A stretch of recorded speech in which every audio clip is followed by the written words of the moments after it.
save one place, it can come out another place. You solve one, there's another problem you haven't solved. Not because it's a new problem. It's like part of the old. Now, if a woman lives in the now and a feeling, so that's a very hard thing how to grow, to elevate yourself beyond that. And that's pure seichel. If a woman's pure seichel, then she loses herself as a woman. And her function, or what she was created for. And so they have to get the proper balance of the two.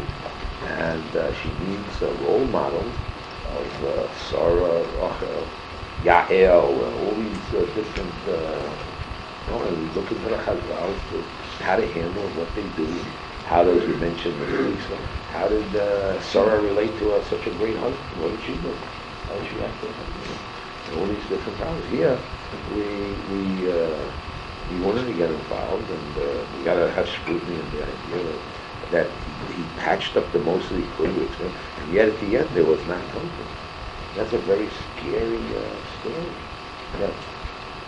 There's something I do at about 5 o'clock in the morning. Yes. So I call it morning thinking, morning page, or something like before government. And it's very simple. Maybe it's really what you're speaking about. I do a Hashemani message, but that I do at night. This is the morning. Because we all have a lot of thoughts that we wait with. And this clears my head. I write for 20 minutes. I just don't stop even till my hand hurts. It's right. And then I just put it away. What do you write about? Do you write direction, what you're doing in the day? Whatever thoughts come up. Maybe it's from a dream. Maybe it's from a thought of something I forgot to do. Maybe it's about the new morning. Sometimes it's about listening to a bird chirping. Sometimes it's how to better keep myself more in a certain framework. It's many things. But what I see at the end of the week is, I don't look at it for the whole week.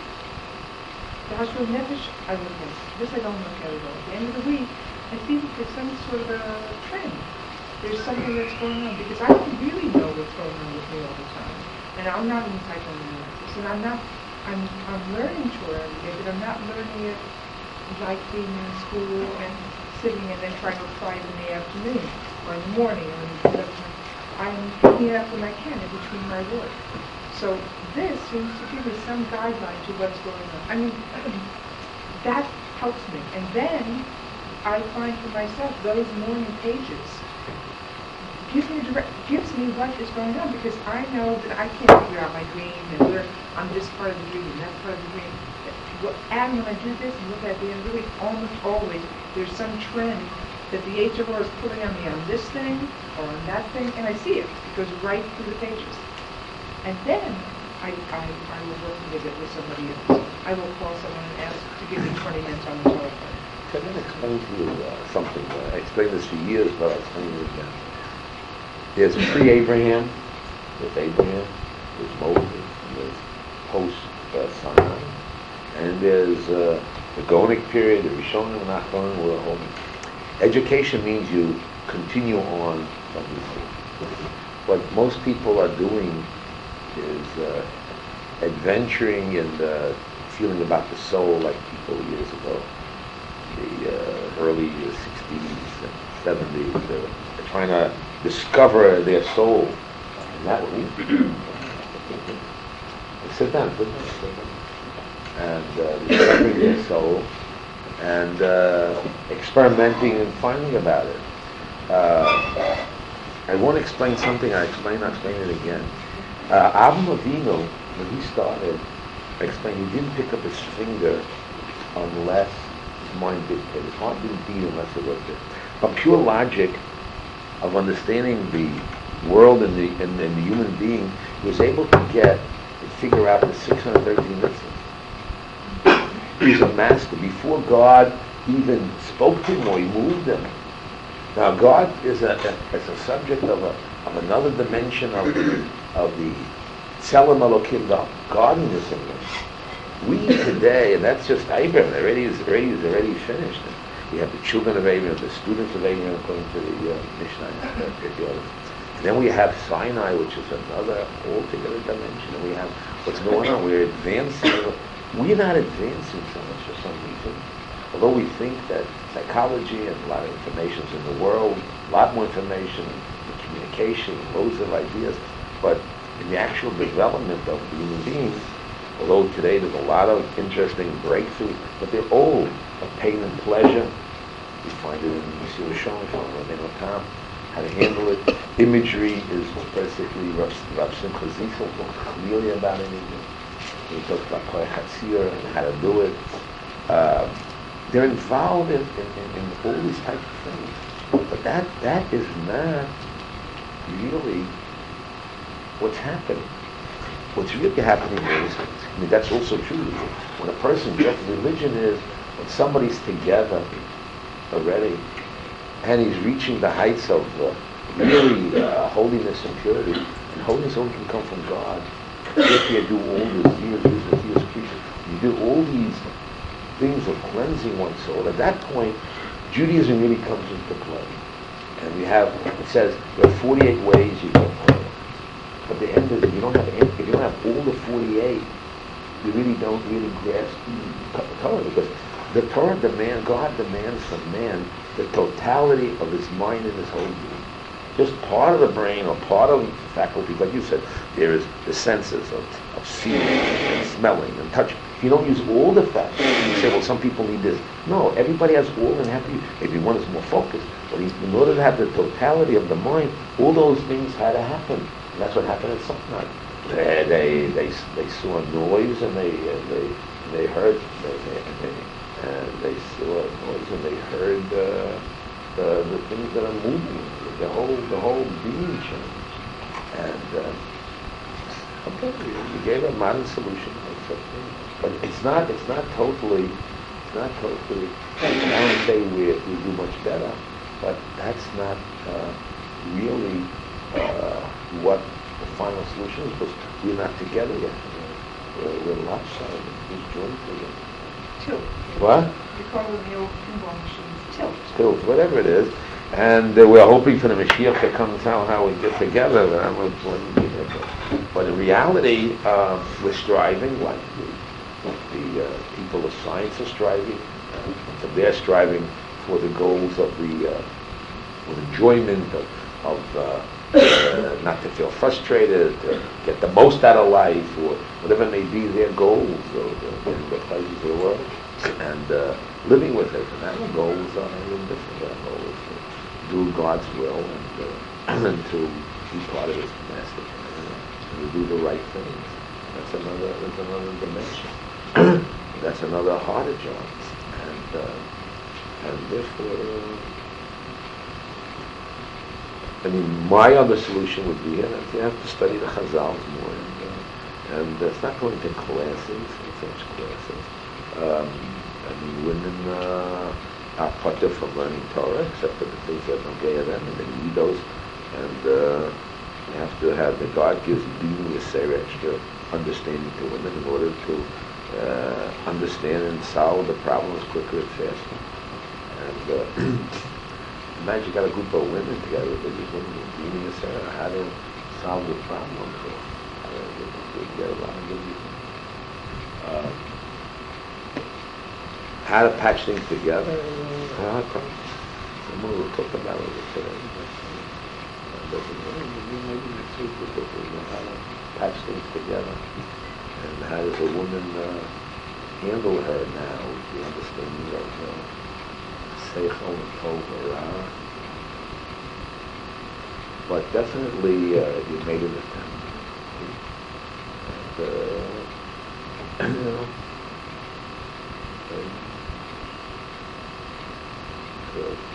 what does Chazal say? That's what the Rambam said. What should be done, how to do it. Keeping a diary is a good thing. Just cheshbon nefesh, what's going on, how you feeling and working on it. We came to the conclusion that it's very hard to do it alone. Therefore, you need a vad, a group of women, to work together and grow the development of an honest connection. And we got together vads of women working in years on themselves and trying to discover. Okay, they're busy with their children, but at your stage of life, you have more energy and more desire and more time available to where you're working and to see the perspective of what it took the brothers of Yosef, when they sold him till they got to Egypt to handle the problem, was a space of time. And they needed that space of time in order to be able to handle it, to see themselves. If they didn't have that space of time, they wouldn't right away, they did Shiur, they wouldn't have seen it, they wouldn't have understood it. It took a certain length of time. You can now, with your length of time, you can look back, you can handle more objective, less emotional, and you can creep in, you have to live it and grow, whatever it is, and that's a certain advantage. Sure, definitely. They meanwhile just living to keep their families together, their life together. And, but anyway, whatever it is, you need Chazal, which is the eternal book of truth to pure seichel to help out. Yes. How do we know that they didn't say? I mean, it doesn't say that. That's they what the said Rabbeinu it. Bachya says. Oh, he said. And you look at the text; it didn't say it. No, but lots of things are not saying. Okay, yeah, that's a What's your possibility. question, Sarah? No, how do we know that they? How do we know that didn't the say reason it? why that Sarah Malchus got punished because they didn't say Yeshiva? As I said, that's Rabbeinu Bach. It's not my. I just codified it in the sense of Mishitas the Rambam who holds you need to say reader. That's what I mean. But other ones. Well, in the first place, Yosef told his brother that the dream that he dreamed that he was a king and they to Mr. Why it's for the middle? I don't know. Why did he tell originally? Yeah.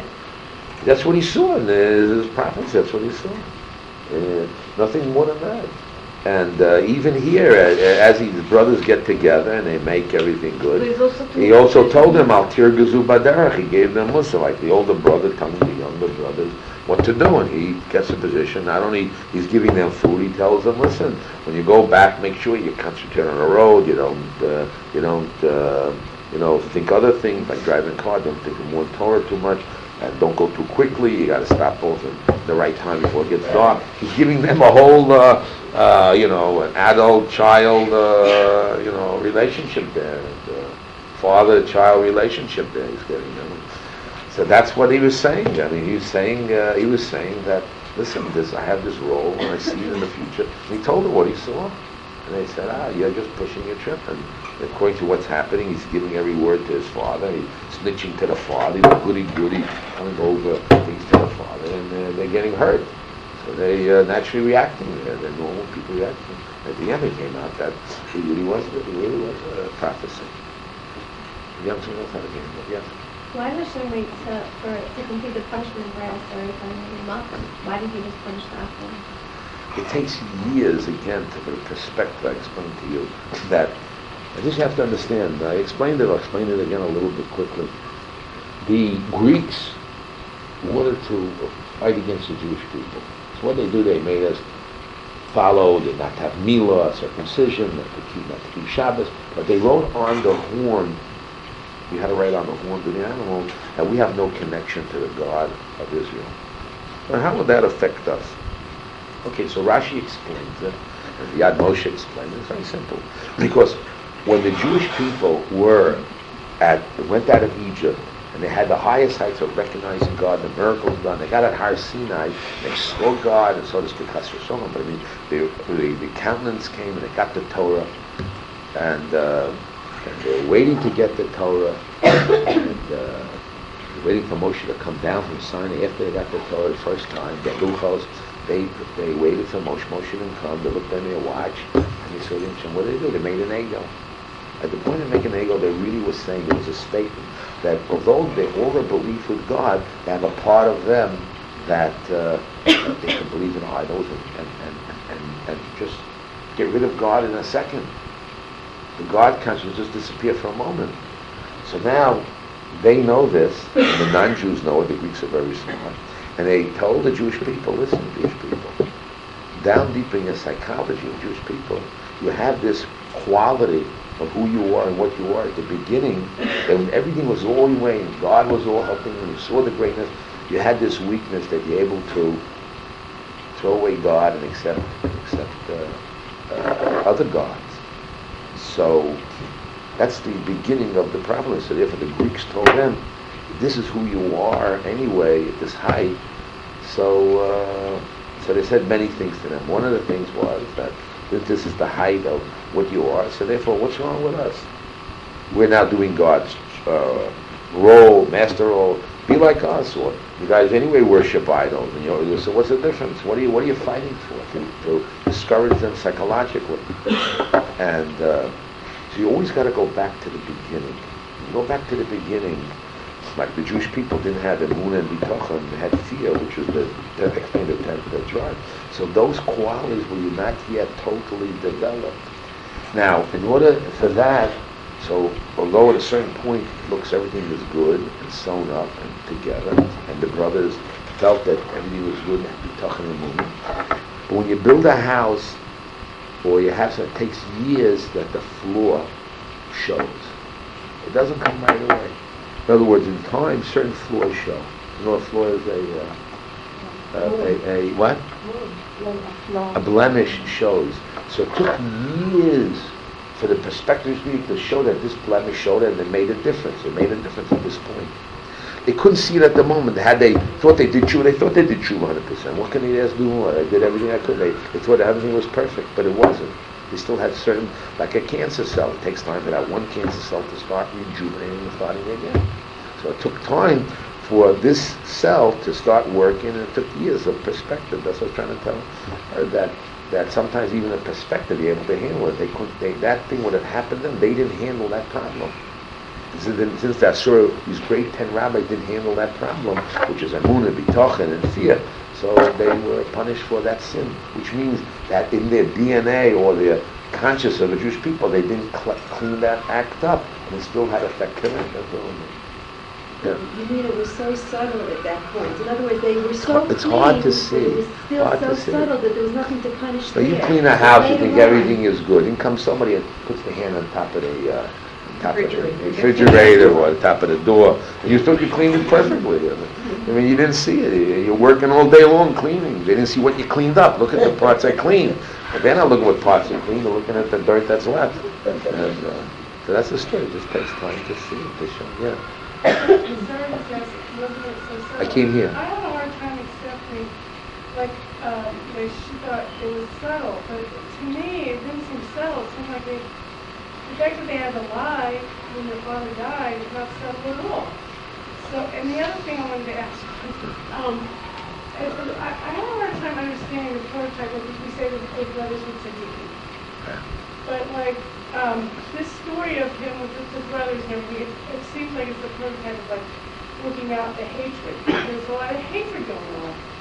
And the stories we read about, like great rabbis like Goldstein and the rabbis that we get inspired them, the rabbis that we touched a little bit of their lives, it seems like it was so perfect.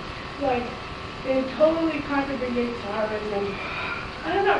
That's why I have a hard time understanding the emotions, because it seems like the tzaddikim are so perfect. There's a problem here, and your problem is you're not on the level. When you hear these stories, never put yourself on the level that you're like them, and you're living those stories. Their level is very high, and everything is very subtle, except it's explained in a way that you should understand, learn from these great people, that this was the quality, and learn from it. And be able to pin it and show it, and to make it a quantum, make it like in a laboratory, to actually see what's happening, and you learn about yourself. But don't put yourself in the same category the same way. You can say, look, I'm like I have this problem. I have, let's say, Paro's problem. I got the Mamzer problem. I have the Yosef problem. Okay, good. I got Sora's problem. I got Rachel's problem, Rivka's problem, whatever it may be. Good. But now you work through them, etc. But don't put you on the same level as them. That's number one. Number two is Judaism never says a person is a tzaddik. Christianity puts people on a pedestal, and we say ein tzaddik lo asher tov v'lo yachto. There's nobody in the world that is good. It doesn't sin. Even Rav Nachman Breslov, even the Baal Shem Tov, and Umagoyin, they all sin. But because they sin doesn't mean therefore, since everybody sins, therefore I have a right to sin. I'm okay also. I'm with the sinners. So I'm with them. That's not true. No.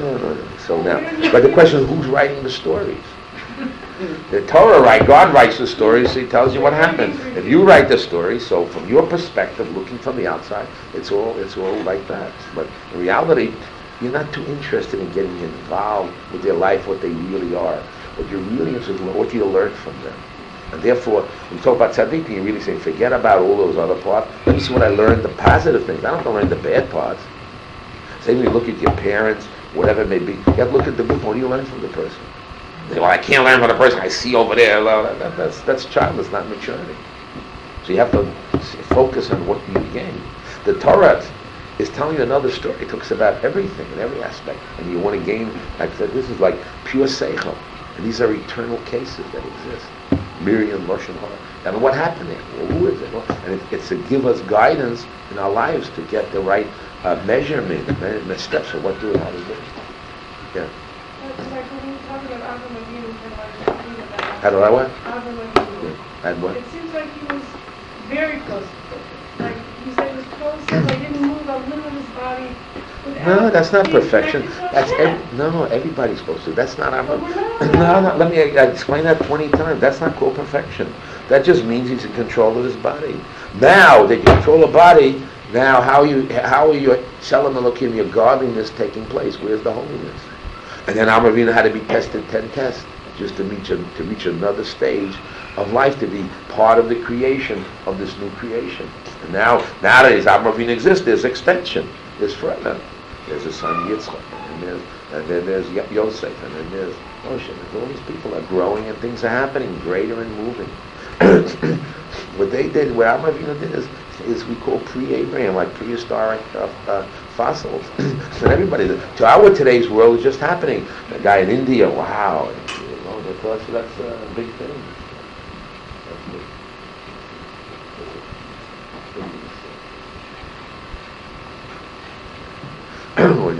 Anyway, that's basically. You got the idea? Okay, any other questions? Okay, go ahead. Yes. Can I just ask, what was it that the brothers, the fact that they didn't say stuff out of each other, whether they didn't finish? Was it something that, what was that they were lacking that it didn't come? Because you see, the Almighty demands from us total heights. Now, maybe you keep on striving in liquid or fluid, but there's a certain point we can demand you to do. Or you reach a certain point, then the next generation has to continue further on, not go back to the beginning. We live today in a modern world. What does it mean? You don't go home and raise sheep and now spin it because it's nice, and then do your own clothing. Oh, yeah, that may be nice. You want to make a living with it. You want to show people. But that's not what we do. We already have modern clothes. You buy the clothing, and you don't have to start from the beginning. You start already from now with the clothing. What do you do with it? You don't have to start again. Taking flint and make a little fire because you buy matches, or matches today that have all these instruments that work. We go on. We're going further, so we don't have to go back to Abraham. But definitely those things that he did is a requirement we should be doing. So all this, what the world is doing today, is really which is ABC. If there's no conflict with religion and what psychology does. Other Rabbi, let psychology work quick and fast, we do it. But now what? Now that you have maybe in and out one, and you have developed yourself, and you got rid of all your guilt and your personality. Now what? Now you're an animal, a human being animal, which has these sensitivities and have these qualities. Now what are you doing with it? So now comes religion into the story and says, okay, now that you have got yourself together, now let's study the Torah. Let's see what God demands of you, and let's get to the higher point. Let's now tune it much finer. You see? And the fine points they can't do. Psychology cannot do fine points. I had with us here years ago, and one of the biggest astrologers from Europe, from France, came to the university. And then he worked with the boys, and all the boys were getting excited. Wow. They want to forget about religion. They want to know all about astrology, about their lives. Yeah, this fellow got me 28 years ago. And then we pinned them down. Thank God. And we asked them, can you predict definitely detailed? He couldn't do it. He gives you general, more or less. But no, it has to be specific. A quantum. Religion can give you a quantum. So they didn't know how to? No, their system doesn't work that way. No, I mean the brothers. at that point, No, Hashem they didn't thought, allow no, I it. didn't tell you that. They thought they did it all. They thought they found Because he said the word tova, and it seemed to all the bad is gone, so it's all gone, so it's finished. And since it's finished, what do I have to do more? There's another step. That is, you have to speak it out, because human being, by definition, is the speech, which is the feelings expressed in words, and have to express them words. They didn't express the words was the problem. They didn't bring it to a higher level. And they were demanding on it because they didn't bring it to a higher level. And since a human being needs a higher level, in other words, the human being is a very fine watch, a very fine instrument. Anything that goes wrong with a fine watch, you have trouble. That's why most people buy a cheap watch. Then they can bang it. That's all. They get these fine watches. You know, if people get married, they buy these fine $1,000 watches. At the end, they never wear it because they break easily. And if anything goes wrong, I know when I was in Yeshiva, so I was newly married. So one of the boys in Yeshiva wanted to do me a favor, so he gave me his Jaguar. He came from the rich boy. He gave me his Jaguar. That was the worst thing I ever had in my life. So I had the Jaguar, okay, and we were going in, and then all of a sudden something went wrong, and it cost $600 to fix this part, and $200. At the end, we just let it in the street, and I could have let the city take it away. Because what can we do? We couldn't fix it. It took a week to fix. Anything goes wrong with the thing those days, it was just like, you had to pay the money. Let it in the street and let the junk, the people take it away. You can't. These are instruments that are so exact. And I had these watches. Guys came to the sheet. They gave me these watches in Spain. What is it? They have no value because it breaks quickly. Don't handle it right. So it's good for. So the same thing here. We do in general. We are working on very crude methods, but religion is a very finite thing. It's for great minds and great people, and not everybody reaches that stage. We are mediocre and we're low type, and we're doing the best we can. But really, religion is for the great minds and the great people to do highly great things. And we're not on that level, we have to face it. But it's there, and it's a very serious study. Anyway. Any other questions? Okay, so next week, we'll do it.